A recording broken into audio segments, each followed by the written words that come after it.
change the things around you. Oh, what you gonna love inside of you? Oh, when you gonna hear his revelation? Oh, let it move inside of you.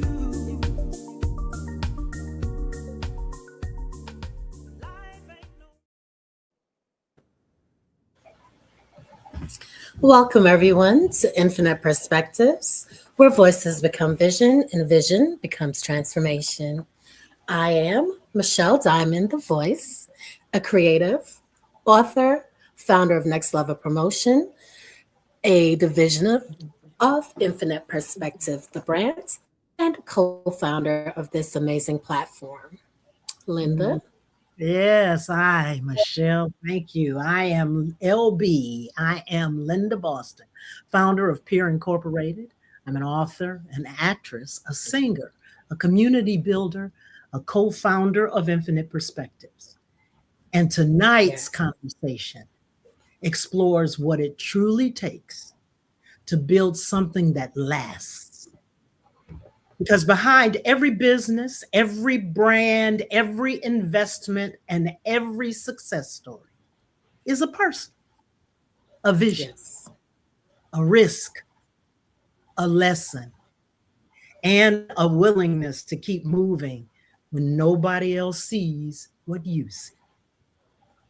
Absolutely. Thank you, Linda.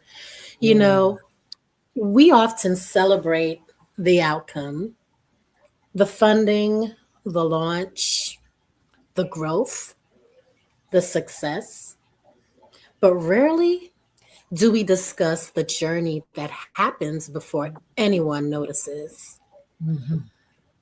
The moments of uncertainty, the pivots that may come, the failures that may happen, and the sacrifices that we put in. Yeah. And also the faith required to continue. Tonight, we explore entrepreneurship not simply as a business, but as a stewardship of vision. Tonight, Infinite Perspectives is proudly brought to you by our amazing sponsors, Peer Incorporated, Next Level Promotion, a division of Infinite Perspectives brands, Moniker Enterprises, Carlotta Cole, the brand, and Unlimited Networks Property Management. Yes, thank each and every one of our sponsors. Tonight, we welcome Mr. Michael Cortez, entrepreneur, community builder, ecosystem connector, host of the Ecosystem with Mike, a platform dedicated to conversations surrounding entrepreneurship, innovation, leadership, capital access, and the people building the future of business. Through meaningful dialogue, Michael highlights the journeys behind the ventures, the lessons behind the success stories, and the realities an entrepreneurs face while navigating growth. So, Michael, welcome to Infinite Perspectives. Thank you, Linda, and thank you, Michelle. I appreciate y'all both for having me on the show today, and I look forward to just providing value, as always, through even my own media platform, but through your media platform to those who are on the show in the audience today. So thank you for having me. We're delighted. Thank you, Michael. Now, diving right in, we want to talk about the person behind the platform. We know about the platform. We see, what you put out, and, we know that you're well known in the community. Many people identify with the platform, but who would you say Michael was before the entrepreneurship journey began? Yeah, there's the question. Yeah, it's a great question, and I appreciate you asking. Who I am is also who shows up as the entrepreneur and the host for the show, and that's just a human being, somebody who is endowed with the power of the Most High and likes to inspire others through His gifts to show them that we all come from the same place, regardless of the light and how it shows up. Mhm. So I like to be of inspiration, of service to humanity and the Most High, and just to add positivity in the room because there's a lot of negativity in the world. You want negativity, you could Mhm. get that for cheap. You could get it for pennies on the dollar. But as far as positivity, inspiration, love, resilience, discipline, just integrity and things that really have been upheld in societies that help to build the foundation of them and in which cities are built upon. That is what I like to show up as. So, say the first generation works hard to make it easy for the latter generations, and I hope this doesn't happen as I build my generational wealth, but the latter generations they tear it all up because Grandpa had that vision, that grit, and that discipline. Yeah, that's not going to be over here. So, I'm building tenants. Yeah. Awesome. Well, that was an amazing response. I love that. And you touched on it a little bit when you talked about building something that lasts, your legacy carrying on. What experiences shaped your perspective on leadership and business? Hmm. Mm. That's also a great question. I think you have to look at it dual fold. One, look at it from being the one who is being led and then the one who is leading. And if you have been on both sides, then you need to extract the best from both and then figure out how they can be interchangeably employed on either side. So, for example, when I'm being led, how am I being led? What am I being led to? But most importantly, why am I being led? And why am I allowing myself to be led by this leader into what? Through this interrogative process, then I start to comprehend and interrogate the leader's leadership and see if this is proper. But if you haven't led before in your life, how could you really know? Well, you know by being led. So, I like to look at it from that perspective, but then looking at it from being the perspective of the leader, you have to be a servant first. If you are a king who does not want, or a queen who does not want to show up for your people, but you're only showing up for yourself so that you can gild yourself in jewels, diamonds, rubies, have the wealth, have the money, have the power, have the influence, but not use any of that to help those who you call in subjects of your kingdom, then you're just being selfish and you're not actually Mm, for the civilization.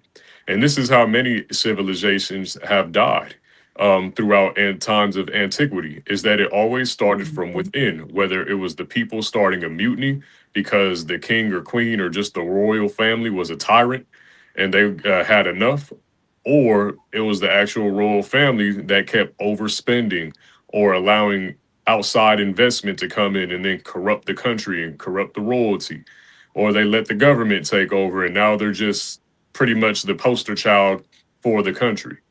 These things have happened. We've seen them happen not only in the past, but in our lifetimes as well. We could go back 100 years and see many nations throughout the world who have allowed, through poor leadership, their countries to be bought and sold again, and its mhm. resources robbed and stolen.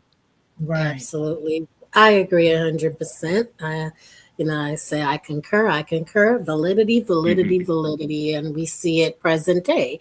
Prime example, just to throw it out there, we see some things happening, and I really don't like to get political, but we see a lot of things happening, in the islands where I'm from, Jamaica, Yeah. in essence. And there's some bartering going on right now that we're like, wait, what? What is going on? Does that make sense? And why do we need to, import when we already have things right here? Like, what is the point? But, you have to, like my aunt say, Mims, make it make sense. But Right. we'll digress for now. But absolutely, everything that you stated just comes back full circle. It's not something that just started yesterday. This has been going on for centuries, decades, ages. So, anyhow, so when did you first realize you were more interested in building than simply just participating? hmm It had to be in elementary school. So yeah, that's when entrepreneurship really started for me. Was in elementary school. Cool.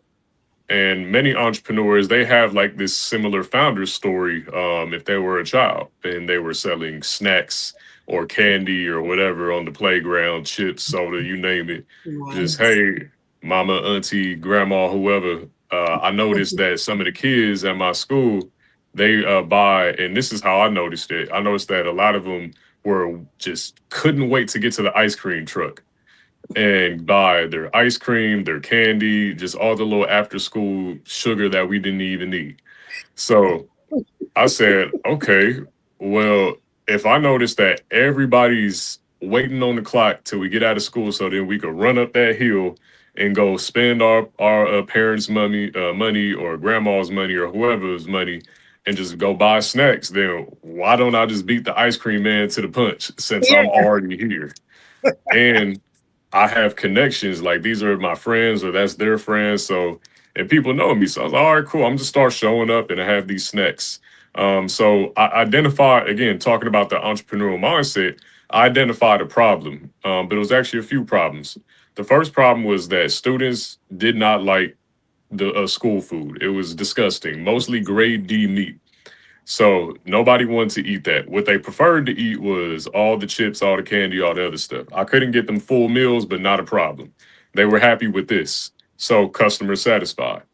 The second problem was, or the third problem was that they didn't want to wait. So there was a sense of urgency. And that's how you really evaluate if your solution, whether it's a product or a service, Mhm. is viable. Is there a willingness to pay, and is there a sense of urgency around it? So these were two great indicators that said, okay, I can build myself a little business out of whatever 100 students that are in this elementary school. So with that Yes. sense of urgency and willingness to pay, I capitalized on it. I started to show up to school. Hey, here's what I got. Oh, he's got Capri Sun. Ooh, how much do you want? $1, $2, maybe three. But for the end of the day, I'm counting my little pockets. I made about $150 and I'm in elementary school. I mean, what Whoa. do I really need to do with that? But Whoa. here's here's the other side to it. I'm still a kid, so I'm still a consumer. So you know what I Mhm. did? The ice cream man still won in the end. You know, it's kind of like the IRS. So the ice cream man was like the IRS. He still got his taxes. I was still running up with my friends, or even if it was the ice cream man in my neighborhood or whatever, or I'll tell my auntie, hey, I got some money. Can you go take us to McDonald's or whatever? Mhm. There was some still outside source getting my money. And at the time, had I been told, like, Michael, you're actually doing pretty well for yourself as a little kid. Like, have you thought about investments? I'm like, what's that? Imagine what my life would be today. If somebody were to pull my coattail and say, just give me $50 of that 150 that you make a week or a day, and then let me put it in a trust for you, or let me put it in some or like a HISA, a high yield saving account, and we're just going to contribute to that ever since you were 10 years old all the way to when you go to college. I'd probably be sitting on just and then just let it reinvest, never take money out. But that high school would probably give me a maybe upward to 750K by now or more. So, but also took it a step further. There was and I'll abbreviate this so we go on to the next question. But there was one kid, he had a special problem. He would play Pokemon games that he couldn't beat. But me, I could always beat the games. So I would consult for him by playing the game, beating the characters, and then getting him the Pokemon that he wanted. And he'd give me like $100. So then Whoa. I went from 150 to making like $300 as a elementary school student. Very interesting. Wow.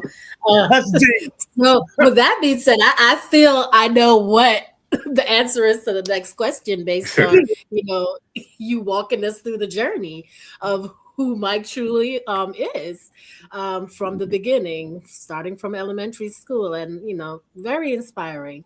Mhm. So, with that, would you say those experiences then is what led to the creation of the ecosystem with Mike? Mm. Slightly, but not Not directly. Like, of course, it's a part of my journey to identify problems and then say, hey, I could get a solution that people could potentially pay for it.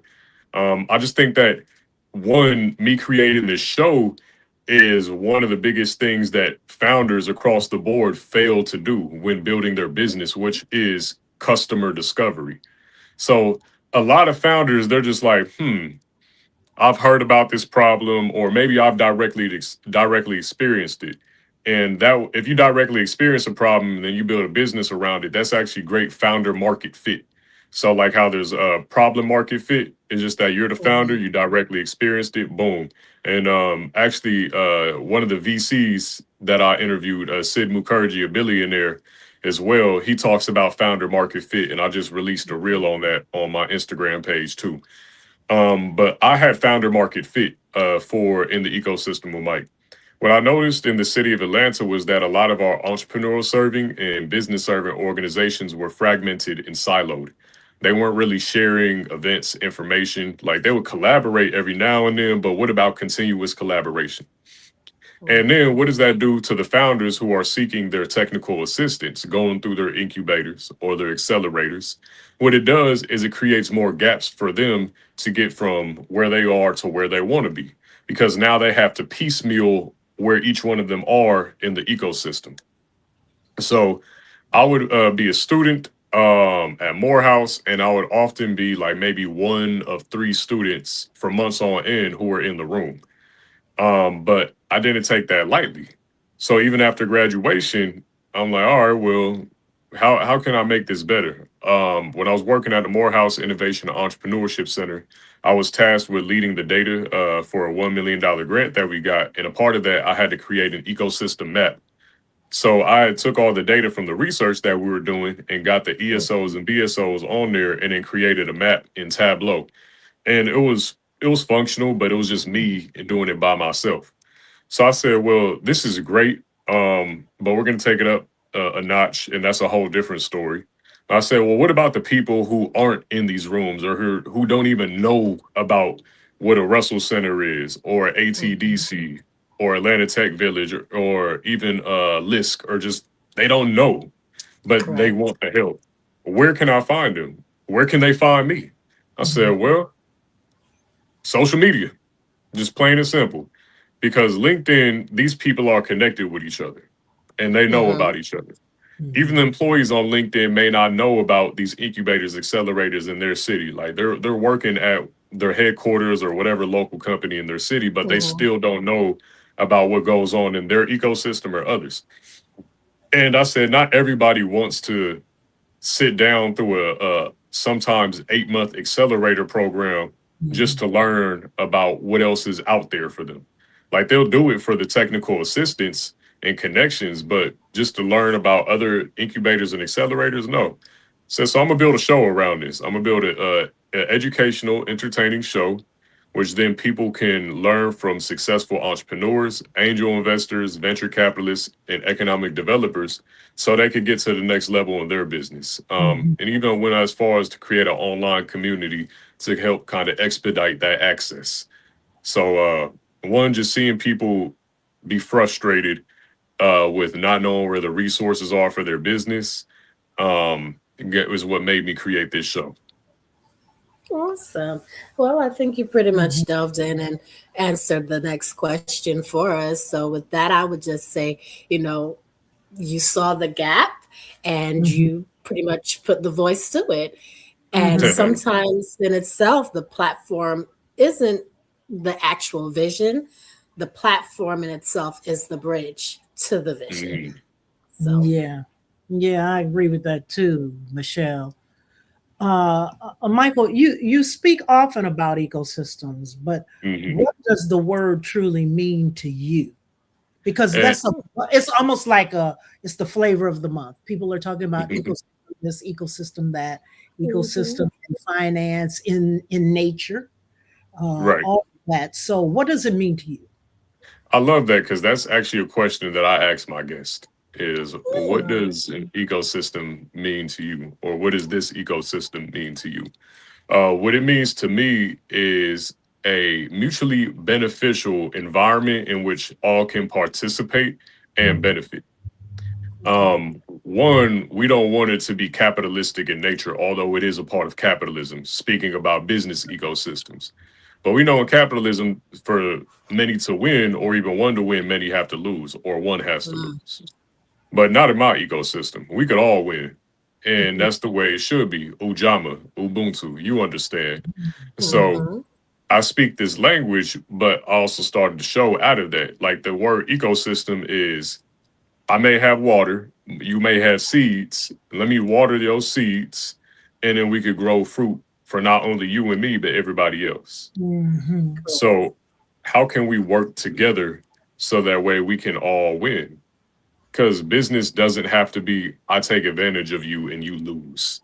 No, Mhm. that is not. No, if you're doing business like that, you got some karma coming. So Yeah. Mm. watch out.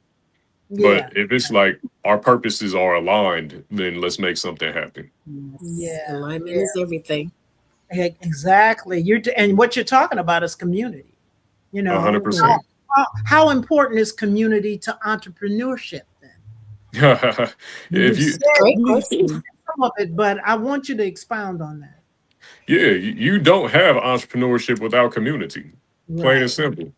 There you Think go. about, just think about like the pie lady who's going to the hair salon selling pies, or talk about the juice man or whatever. He's going to the barbershops. He's selling juice. Mhm.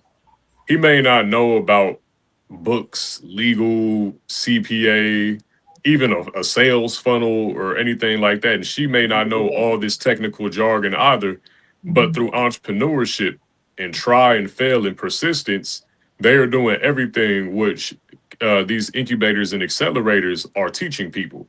Yeah. So if I'm selling pies in the barbershop or in the hair salon, my sales funnel starts off like this: awareness. I go into the shop, I make them aware of what I have. After that, consideration, or I get them interested by saying, here's what I have. I got this flavor, that flavor, boom, and here's the prices. And then Yeah. they go into consideration. They consider, do I want this now? Do I want this later? Or do I want this at all?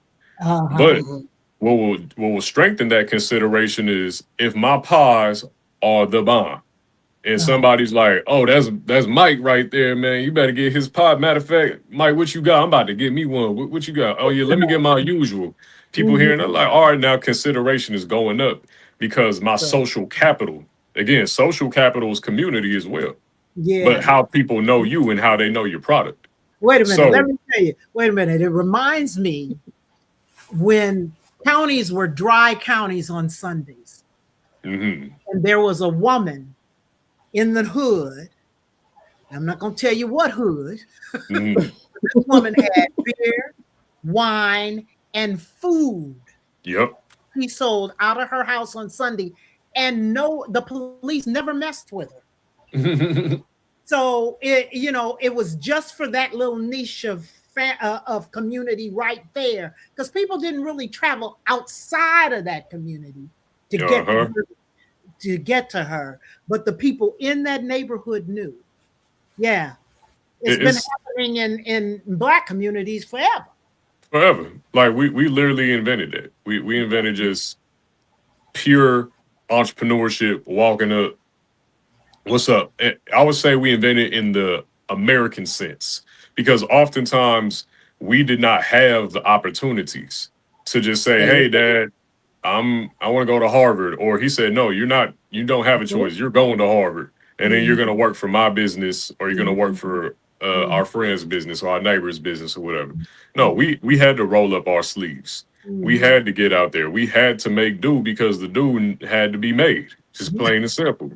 right. So we figured out a way out of no way, always turned a zero to a one and then a million, and the rest goes on. So Mhm.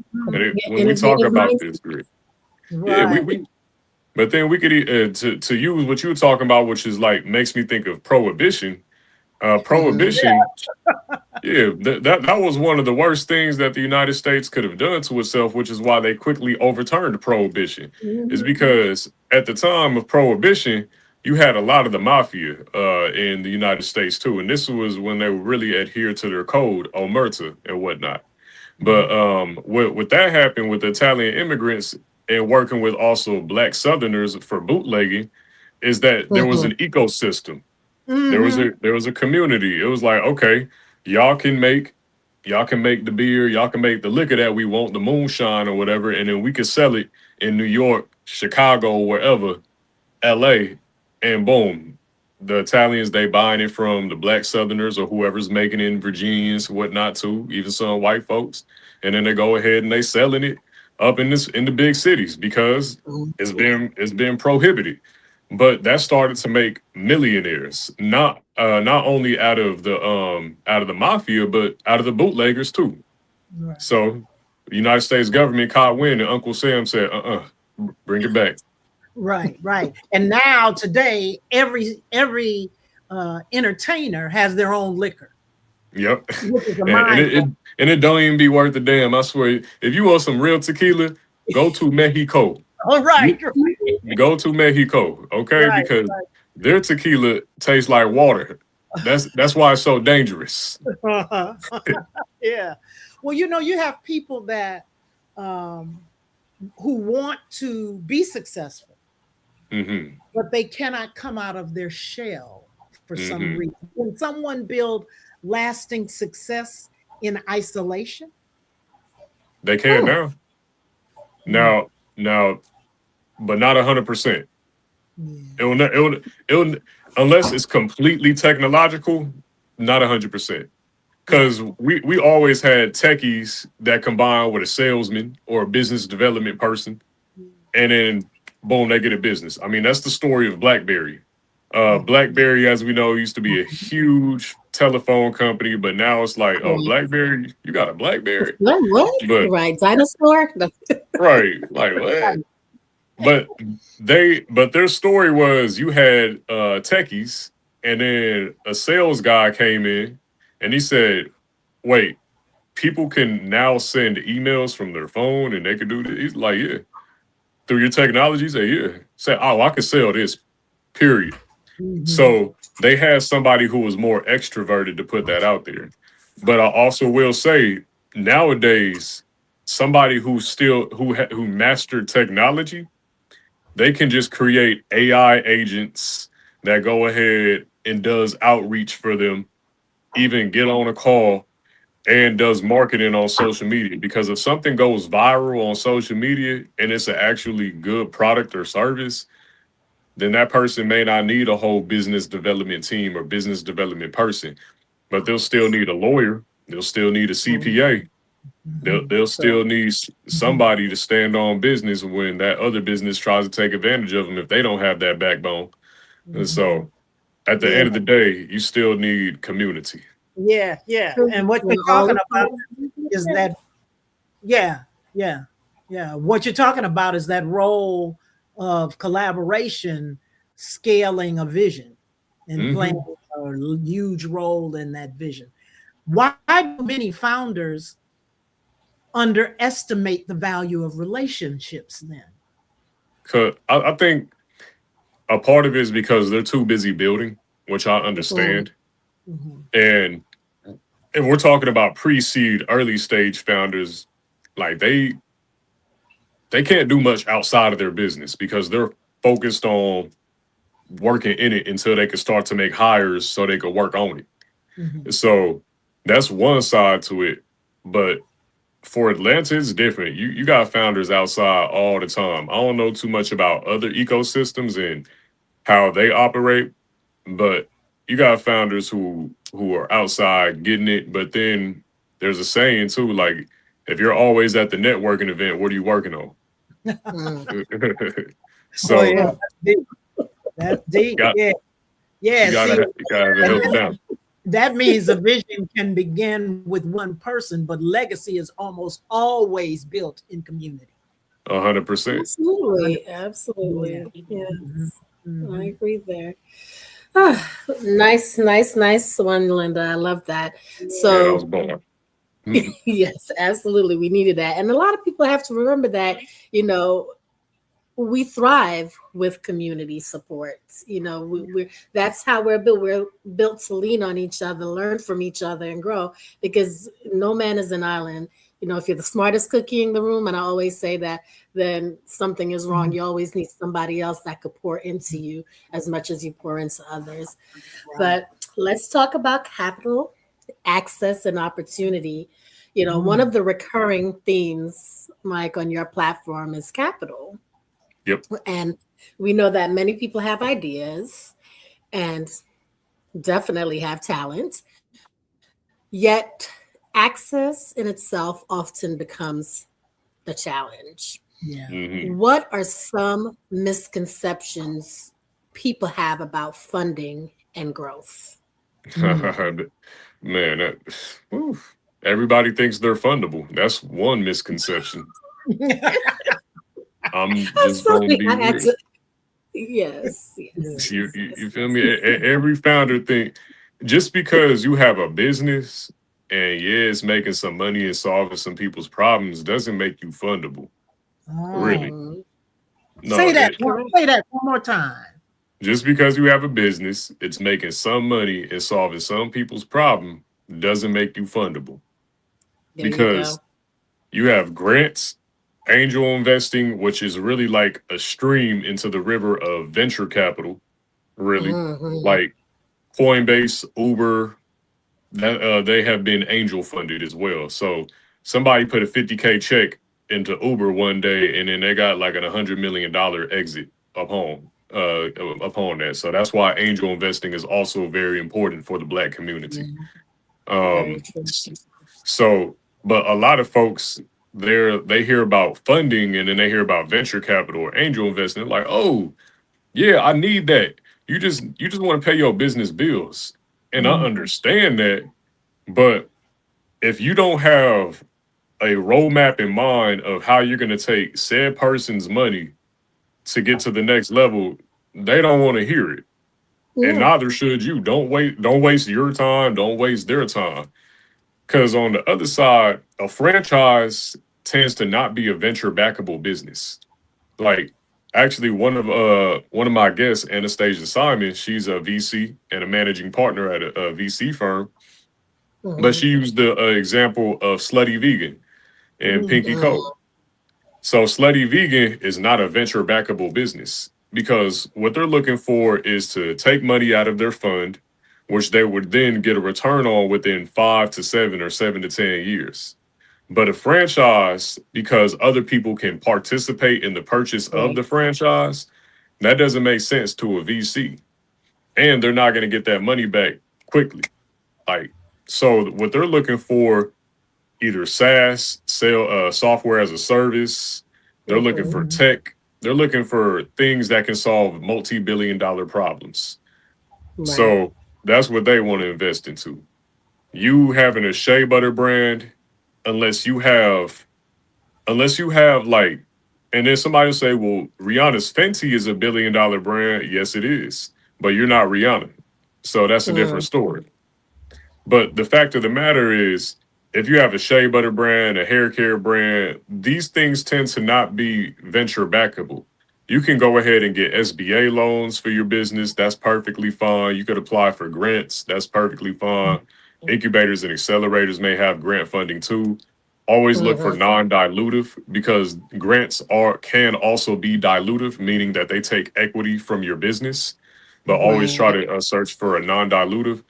But the fact of the matter is, VC is really designed for how can you have a very niche solution to a multi-billion-dollar problem, and I expect to get my money back within 5 to 7 years. So they really bet on, again, this is where founder market fit comes in. They really bet on the person in the team. How much domain expertise or knowledge do you have about this specific problem? Do you Mm. Yes. really know the problem? Do you really know your customer and what they want? Or how are you tracking that data? How are you communicating with them? What does your Mhm. sales funnel look like? Like Mhm. these are some of the questions that they'll ask. They're like, what is the TAM SAM SOM, total available market, serviceable, obtainable market, Mhm. and so on. And then serviceable, attainable market. Like these are different things. One is Mhm. global, one is national, and then one is more regional. TAM being global, SAM being national, and that's Mhm. serviceable available market, and then SOM, serviceable obtainable market, being more regional, like a state or a county or city or whatever. The Mhm. more that you Right. start to draw down and say, here's where we can go, but here's where we're currently at for my market, then, and here's my solution. Here's the data on my customer. Here's how much I know them. Here's how much I engage with them. Here's what my platform says based on clicks, all that other stuff. This is music to their ears because now they're starting to hear that you know your stuff. And Mhm. then Correct. if you're making money, they're like, okay, well, how much have you invested of your own money into this? They want to know that you also have Mhm. skin in the game and you're not just trying to get their money. That makes them more Yes. confident that, okay, this person is going to ride this out into the sunset. Like founders, they go into credit card debt deep, 100K sometimes, just so they can build their business. Some people Mhm. they don't sleep. They maybe get like 18 hours of sleep a week.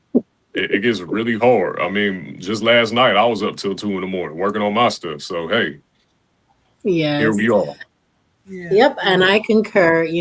My cousin Richard, he started out at Goldman Sachs, and he's with Bernstein Epps, and I can't go into his clients per se, but dealing with the caliber of clients and what you're talking about with the VCs absolutely makes sense because we had a conversation on in depth about what it is that they look for, especially when he's telling his client, hey, yeah, let's look at this person. Yeah, this is a good person to invest in because this matches their putting funds back into their own business. They're matching what we're doing. So yeah, this person looks like someone we want to take a leap on.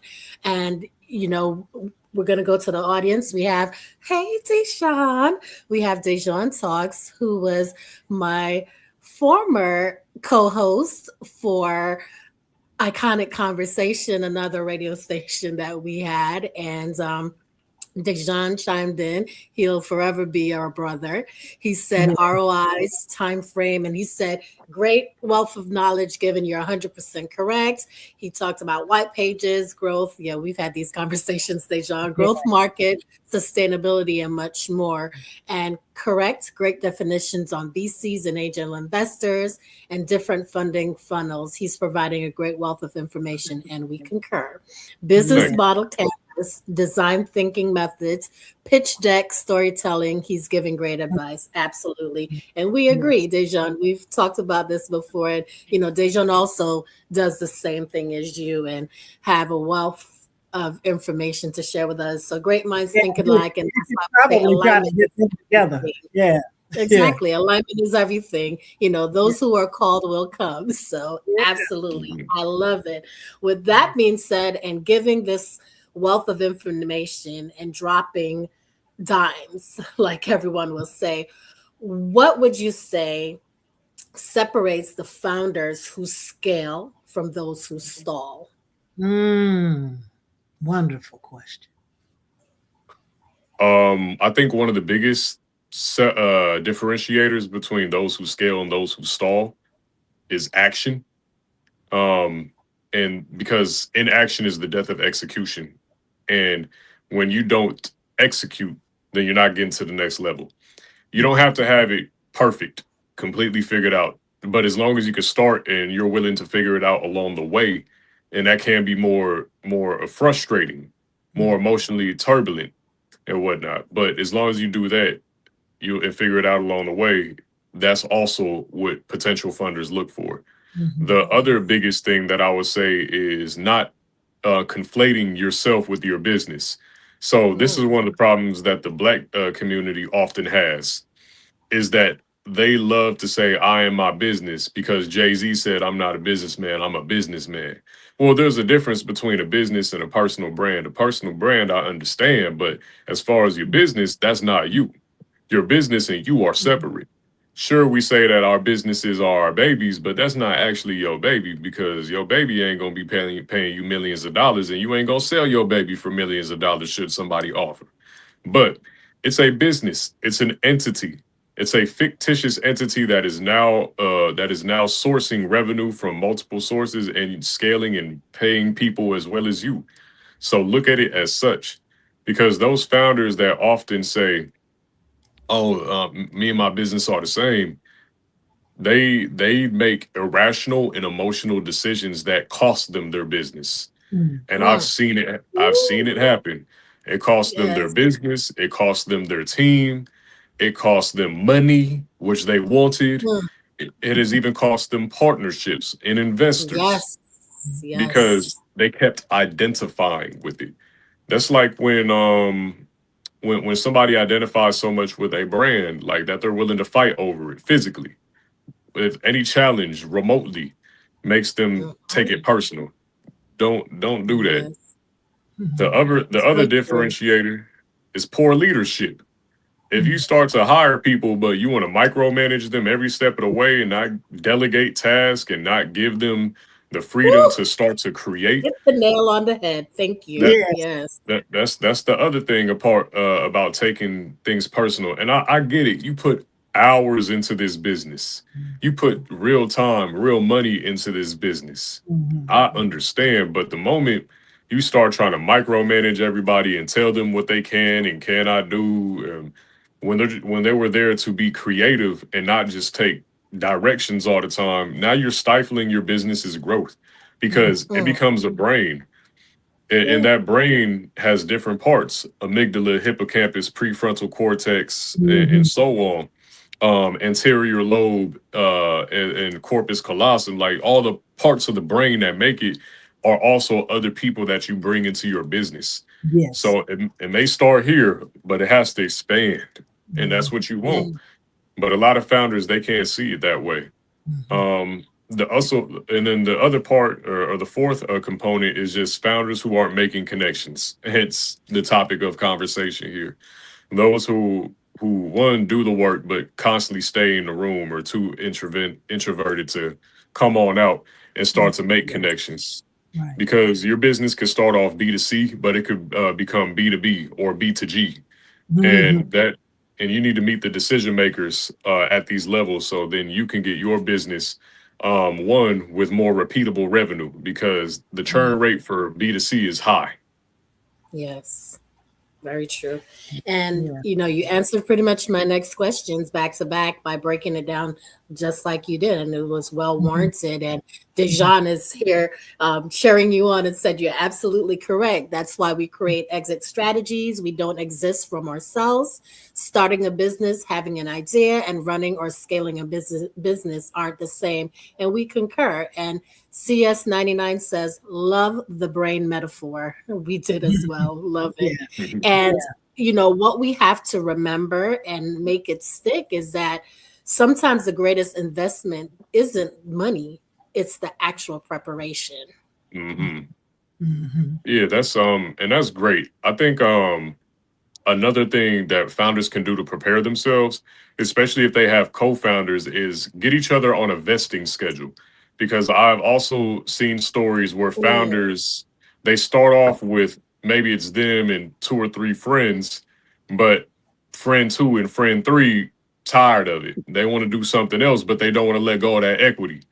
mm, They're willing to let you build the business even without their input, their investment, and then reap that ROI later on. So I've seen it. It's terrible, but one, having that vesting schedule will definitely help. You also want to have your cap table clearly mm, defined. Yep, have that cap table clearly defined. Who owns what? Who's on the cap table? Because again, these are things that investors will come and ask you. And if you bootstrapped like the founder of Mailchimp did, then hip hip hooray to you. Because when he sold his company to Intuit, he made about 1.2 or $1.5 billion, and it was all to him because he owned 100%. The other thing I would say is founder exit strategy, like Dejan has said. Like, okay, they want to know: do you plan to keep this? Do you plan to mhm, sell it? Do you want to go IPO? These are all great considerations. And they want to know, what's the plan. They kind of want to know, and you should want to know this too. What is your plan, start to finish, all things considered, in the moment? All things Mhm. mhm. considered, here's where I want to take it. Here's where I want to go. I'm building a 20-year, 50-year, 100-year plan, whatever it may be. This business is going to survive. And I actually think that that helps with the entrepreneurial mindset, but the founder's mindset of, no matter what, I shall prevail and Mhm. I shall make this thing happen. but don't be scared to pivot. You may start off with one solution, but then find out through customer discovery, whether that's B2B, B2C, B2G, whoever, or all three, which I call B to X. Then Mm. you'll discover that, hey, I need to make a new solution. Go ahead and do it. Don't be scared. Don't get stuck in that identification process. It's not Yeah. you. Yeah. Yeah. You're talking about lessons from the trenches, man. That's Oh yeah. Yeah. you And know, Dejan threw something out, which is also very interesting that you should be here, Dejan. yes, Anyhow, you he says, should. break down private to public IPO. A lot of people don't understand what that means. Mm. So, yeah.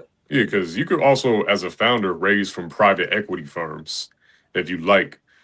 PE firms, they tend to be more aggressive, even upon acquisition of a business. So most of the time, what they do is when they acquire a business, they want to get their Mhm. money back a whole lot sooner than a VC firm. They're looking like really 3 to 5 years. So what has traditionally happened with PE firms upon acquiring businesses is that they have violated the integrity of the product or the solution, which then had built the business. So then they'll raise prices while cutting wages and cutting benefits because they want to get that money back quick on to the next one. So founders tend to be PE averse and more so like VC or angel friendly. Mm-hmm. Yeah, Mm-hmm. absolutely, Dijon.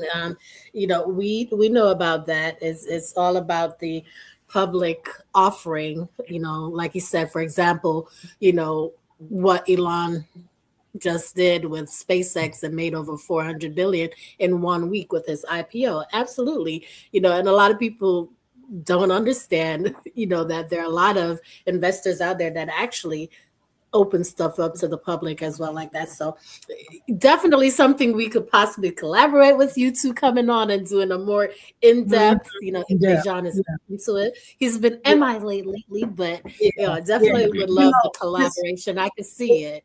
it's interesting that you bring that up. You bring up Elon Musk. We spend a lot of time being resentful of the business strategies that are floating all through this country and all over the world.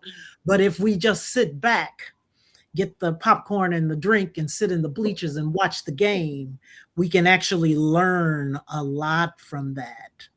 You Hmm. know, and see, that's why I know what you're talking about, are the conversations that you've had with many entrepreneurs and innovators, and it makes me wonder if what you're talking about are the patterns of successful founders and mistakes that people make. What are some of the mistakes that they make? One, not having a vesting schedule if they do have partners. Two, sometimes people, and it's sad, but I've heard of it and also heard of it from one of my guests, Sid Mukherjee. But he said a founder came to him seeking investment in his company, but the founder had already sold off 50% of it for about $150,000 to an angel investor. And the Mm, angel investor had a very poor network. I think it was just like a dentist or something like that. mhm, But yeah, he gave this founder 150K, and he was a dentist that had no connections into his industry.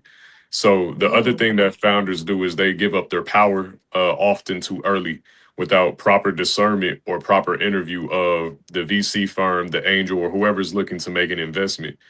Because it is true, there are predators out there, and they're betting on your ignorance or they're betting mhm, on your negligence. But mhm, founders, they need to say no too. Like somebody may come to your business. I haven't met the founder of Mailchimp, but I would love to so I can interview him and learn his story. But I can only imagine how many people came to his table and said, "Let me just get 10%." Like they're begging to give him money yeah, rather than the opposite, begging to receive money. Because when Mhm. you're on the other side of the table where they want to give you something, you have more leverage, and they know that. Yeah. So oftentimes founders they're over leveraging. They're like, oh yeah, sure. Because again, they want to pay the bills. They want to keep the Yeah. business afloat. I understand it. It's hard, but now you're giving up more than what you could have actually gave had you just stayed another rainy day. mhm, Another mistake that founders often make is keeping themselves in that incubator accelerator circuit. Like now you're just trying Mm. to collect little badges. Mhm. At some point, you got to stop going through each one of these because you can't complain to them in the survey and say, I've already learned this. Well, there's a reason why you already learned it. Okay. They Mhm. also give you they also tell you the program syllabus before you enroll. So what are you doing it for? And most of the time, founders are enrolling into these incubators, accelerators like a chain just to expand their network and expand their access. And I understand that. But now you're taking away precious time from you to build your business. And a part of that could be imposter syndrome. Maybe you need to build your confidence. Maybe you Mhm. think, oh, I'm not ready. But spending all your time in somebody else's program when you already had what you need, but you just don't believe in yourself, that's a dishonor. Well, that's a discredit to you and your business. Just go ahead and work on it. Figure out how to get some more customers. Just go ahead and talk to people. Cold outreach, email, call, LinkedIn. Look up if that company that you want to sell to has any public events. Show up and Mhm. say, "Hey, here's what I got. I would love to speak to so and so if so and so can help me." I just Mhm. think like me, I asked, it was funny today, I asked the mentor, I said, "Hey, is there any incubators, accelerators for podcasts?" He was like, "No." I said, "Okay, I think I'm on to something." Oh, well, yeah, right, Mhm. right.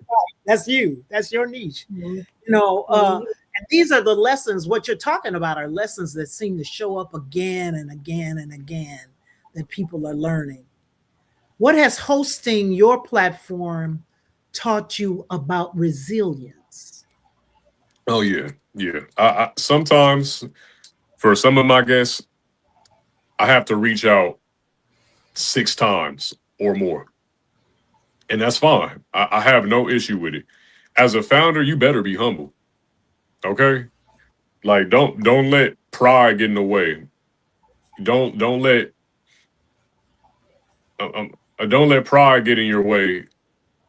Constantly Mhm. reach out, constantly be in the I'm sorry, that blurb up there is distracting me. But Yeah. constantly reach out. Like just go Yeah. ahead, reach out to people, put your pride to the side and do it. My challenges have been, how do I even start a media company? Because I haven't started a media company before. Mhm. So this is a media company.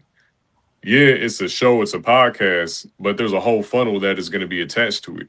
Through Yes. media, like you look at Disney, that's a media company. Yeah. But now Disney owns Marvel, ESPN, and so many others. But it started off with a dream and an animation, and then Mhm. just getting it out there. And then from there, he started to sell merch, products, and then it became experiences. I also do experiences too. I don't have a theme park. That would be cool though. But I have live audience events where people can come and actually sit down and listen to me speak with the guests, but then interact with them personally, either during Q&A or after the event. So I have a whole funnel around how I'm building what I'm building. And main thing I've been learning about myself is just always learn. Stay disciplined. Yeah. They say if you love what you do, you'll never work a day. One day in And your I life. and Mhm. I do love what I do. But it still gets difficult. Again, I have to my body may not love staying up late working, and then getting up early. But it is what it is. I go ahead and do it because I love the work. So everything will pay off in time. Yeah. What was Mhm. that comment that popped up there, Michelle? Yeah. Now, Uh, now I can clear. that's okay. It was from Dejan. He said the issue is in our community, we were only taught about the simple 4 pillars of business in the Black community, Yeah. which were location, capital, customer, product, and service. However, Mhm. this is just scratching the surface, especially in the age of internet, where all business needs to have legs instead of waiting for legs to walk to them. COVID taught us this simple example. A lot of business owners don't even know the value of proposition, let alone IPOs, funnels, and creating key partners. Learn storytelling. Oh yeah, Mhm. 100%. Absolutely. Absolutely. So what has entrepreneurship taught you about yourself, Mr. Michael? That I can do this. Yeah. Just plain and simple. Every Yeah. day I get up, even Yeah. if it's just an hour, depending on my schedule, I put something into that business. I put Yes. Yeah. something into reaching out, scheduling content, editing content. It's That's showing me very that I important. am, yeah, I'm doing everything except for when it comes to filming the episode. That's my videographer and my friend. Yeah. Yeah. Yeah. But I'm Yes. doing everything. Yeah. Success often leaves clues, and so do Hmm. mistakes, you know. So Hmm. wisdom comes from paying attention to both things, the success and the mistakes. Yeah. Hmm. Pay attention Yeah. to yeah. Yeah, I love that. Yeah. So we've talked a lot. We've Mhm. delved into the capital and what we need to do and where we can look and investing in self. You know, not only depending on others, we have to show that we are vested as well in order Mhm. to get the support that we truly need. So when we talk about legacy, impact, and the future, right? Mhm. People hear the word legacy and it's thrown around so casually nowadays. Oh, it's my legacy, I'm building legacy, I want to leave this, you know, my lineage did this and we want to continue in that legacy, and they often think about the end, right? Mhm. But legacy, we know, is built right here, right now, in our present time, right? Right. So what impact, Mike, do you hope your work creates? Oh, wonderful Mm. question. That not only people's businesses are growing and they learn how to scale, because growth and scale are different. Mhm. Growth is more on numbers, scale is more on innovative. There's a book called Blue Mm, Ocean Strategy that can help you with scale or thinking about scale.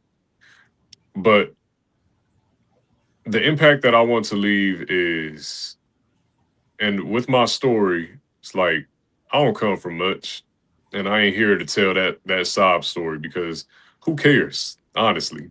Mm. What matters is right now where I'm at and how I overcame everything. mm. Everybody's going through something in their life. Do you think Woo. they need to hear yours? No, they want to hear how you have overcame or how you Yes. overcome. That's what they want to hear. Share some light. Share some light. Yeah. So the impact that I will leave is that people see themselves truly for who they are Mm. and not just in the flesh. Like, nah, you see Michael, you remember your divinity Mhm. and you stand in that power. You also honor and respect that of others, I love Mhm. that. even if they don't see it in themselves. Yeah. You still see it there. Yes. As far as legacy goes, legacy isn't money. It's not money. Mhm. It's not materials. Right. Thank you. Legacy is mindset. Mm. Mhm. Legacy is the mindset or the culture that I will Mm. breed in my family Come on. when one day I find myself, or maybe she finds me or whoever, I find myself some beautiful woman who is beautiful on the inside and out. You're putting it out there. Yeah. Right on. I know And some with this, folks too. look, this is gonna be infinite dating. Hilarious. But but well, hopefully not infinite dating because Yeah, boy. right. No, Right. But no, no, anyway, no, no, no, no, no. Right. so Right. Shoot, I know some people. Just the uh, infinite possibilities. right there we go. Right. So yeah, like it's the mindset and the culture that we'll co-create as a union and relationship that is purposeful and endowed by the Most High as well.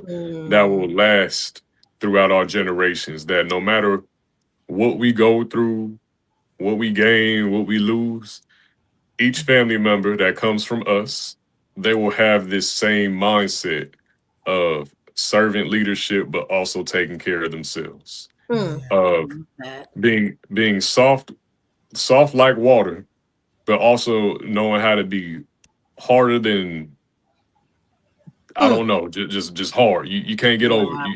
You ain't gonna break me down. resilient. If we say that we're going to do it, we do it. And if we can't do it, then here's why. But either way it goes, we figure out a way through. Other Yes. thing would be integrity. We honor the land. We honor earth. We honor the animals. We honor the Most High. We take care of that which we were endowed to take care of.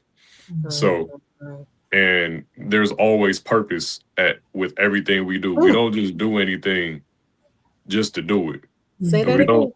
Say it again. There's, Say it for the people in the back. For the people in the back. there's purpose in everything that we do. Yes. 100%. We don't just do it just to do it. We don't let our carnal nature take over us and guide our minds and our souls. Mm-hmm. So I think just with these few tenets, no matter what life decides to throw at us, we'll always be good. And of course, sustain. If we built something and it's benefiting us, how do we sustain it? So that way we could pass it on down. And that's really the whole legacy mindset. How do we sustain that mindset? Because with this mindset, again, anything can be thrown at us, but we'll always prevail. Yes. And and everything that you stated, it sums up, the success beyond the revenue and pretty much the responsibility that comes with the influence that you have, from this podcast. And, everything that you walked us through just now absolutely makes sense. And that's why we said, say it again for the people in the back, because purpose is a huge part of that, knowing what your purpose is, defining it. And just remember that, purpose sometimes is, well, not sometimes, purpose is greater than self. So just leaving that there. So tell us, Mike, what excites you most about the future of entrepreneurship and innovation? We know that we have generations who are being born into innovative technologies. Like, I was born 97, so I was really on the cusp of having a screen in front of my face a lot of the time and not. I still go outside, okay? But as far as these future generations, there may be some bit of a cyberpunk type of reality where technology can be integrated with their biology. And we have already seen that with Elon Musk Neuralink, but it can be enhanced even further. So now somebody can get a robotic eye or a robotic hand or a robotic liver or whatever. I mean, we already see artificial hearts out there too. But we don't even have to use technology. There's even organic tissue and organs being regrown just from a spliced DNA. So I just read an article about that today. Yeah, putting newer cells in the body to rejuvenate your cells. Yeah, and that's so interesting because now it becomes like this sci-fi type of universe that we're entering, and then our children's children and whatnot, they can be, and we're not even to mention space travel that goes on too. Like, we might really be in Star Wars pretty soon. Like, that's going to be very interesting. And we're already in the Matrix, so. Right, like, come on now, and who you telling? So I'm excited to see how entrepreneurship will be even when we get quantum computing, which is able to compute at milliseconds. I mean, as of right now, the whole grid is in binary code, zeros and ones, rather than being quantum or qubits, which is a quantum bit, which is 0 with 1 or superposition. But with this superposition, now markets can be predicted with almost 99.9% accuracy. And if you put AI plus quantum in the same machine, like, I don't, it's just. That's where the fear lies with most people. But people are afraid. But that's with any technological innovation. A lot of people, they get scared and like, oh, I'm scared this is going to. No, stop thinking about what it's going to take from you and start thinking about how you're going to use it. So Sure, we'll get space travel, we'll get biological reproduction where you could grow your hand back like how a lizard grow its tail or something, or maybe you Mhm. could opt for a robotic one, whichever you want to choose. We'll have bio Olympics. We'll have or bionic Olympics where it's people who are not only enhanced with performing and performance enhancers as we see now, but actually having robotic limbs and whatnot, jumping hundreds of feet in the sky to dunk on somebody Mhm. in basketball or whatever. It's about to get real. Damn, my great great grandfather used to watch movies like this. Yeah, So yeah. true. Oh my goodness. We talked about futuristic, what it's going to possibly look like for the future generations. And, what we have to also remember is that legacy is not, what we leave behind. Yeah. And to reiterate what you said, legacy is what continues because we showed up. Right. Mhm, Absolutely. 100%. Tonight reminded us that entrepreneurship is about much more than business. It's Indeed. about belief, right? It's about Mhm. vision. It's about relationships and Mhm. stewardship and the courage to continue building when the outcome is still uncertain. Every ecosystem begins with someone willing to plant that seed. Indeed. You got to be willing to plant that seed. And you can't Yeah. keep digging up the seed to see if it grew. Right. You Yeah, have you to let it be there and do what it do. Yes, Yeah. so true. So, Michael, we come to the point in our dialogue where it's part of our favorite question. It kind of, they say icebreakers, but this isn't an icebreaker. This is just the icing on the cake, as we Cake. like to Yes. say. Yes.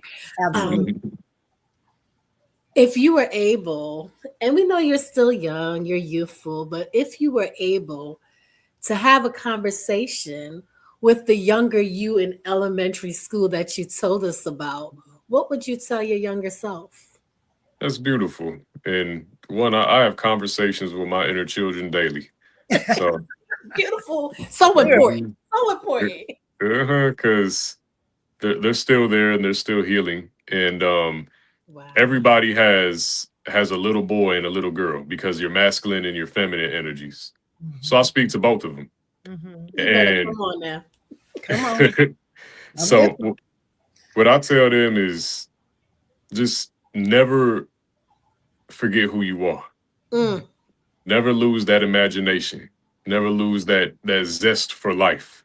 Ooh. Because I see many people who attain what they define as success, whether it's through a job or through money, or they feel like they've plateaued in their creativity.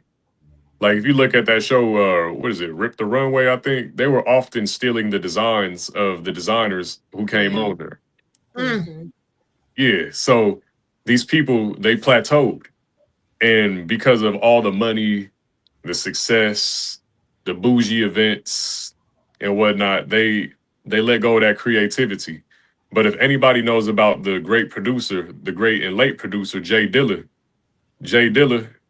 I remember Common told me a story because I was in this cohort back in college with Universal Music Group, and Common he was telling the story of how with Jay Dilla, whenever it was like a award ceremony, Jay Dilla be Mhm. like, "Nah, you go," and he Mhm. like, "Come on, bro, it's BET, it's Source, what's Right. like, bro, like, come on." He's like, "Nah, I want to make beats."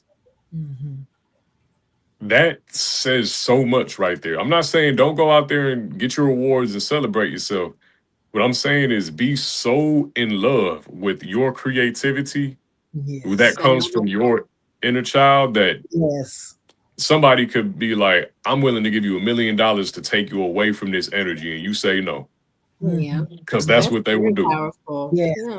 Yes. Very powerful. And I love that. Oh, Be true to beautiful your message. Keep true. talking to your younger self. I love Mhm. it. True And to that's, self. Love. that's part of the reason we pose that question because a lot of people don't know how important it is for us to communicate with ourselves on a day-to-day basis. And part of it is even through the meditation process, that's healing. And in Yeah. order for you to be truly successful, you also have to be healed from the inside out, be happy from the inside out, because how can you truly present yourself as successful when you haven't successfully healed yourself to be that beautiful blossoming product that you're trying to present anyway, right? Mm-hmm. So with that being said, Mike, we have your information scrolling down below nicely. However, we like to take this time to have you speak to the audience and let them know where they could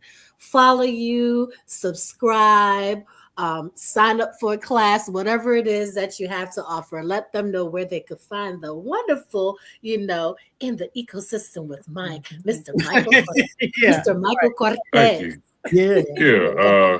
On all platforms in the ecosystem with Mike, you connect with me there. My personal one is at M as in Michael, C as in choice, because we all got infinite choices too. And MC Omni Media. So you can connect with me there. I'll have another episode dropping soon. If you go to the YouTube, please subscribe. I appreciate that. And hey, we'll just keep on going. Yeah. Absolutely. Well, I wanna take this time to thank you as well, and thank everyone who joined us Yes, for thank you. another meaningful conversation. If tonight's conversation resonated with you, please like, subscribe, and share Infinite Perspectives. This, in case you didn't know, is Infinite Perspectives. And where voices become vision and vision becomes infinite possibilities. Until next time, this is Michelle Diamond, the voice, and the lovely LB Linda Boston, and the amazing Mr. Michael Cortez. And again, to reiterate, follow, and share, and make sure you visit his page at In the Ecosystem with Mike. Until next time, peace, love, and light. Thank you, everybody. Thanks to everybody who participated in the comments too. Y'all take care. Thank you. Good night.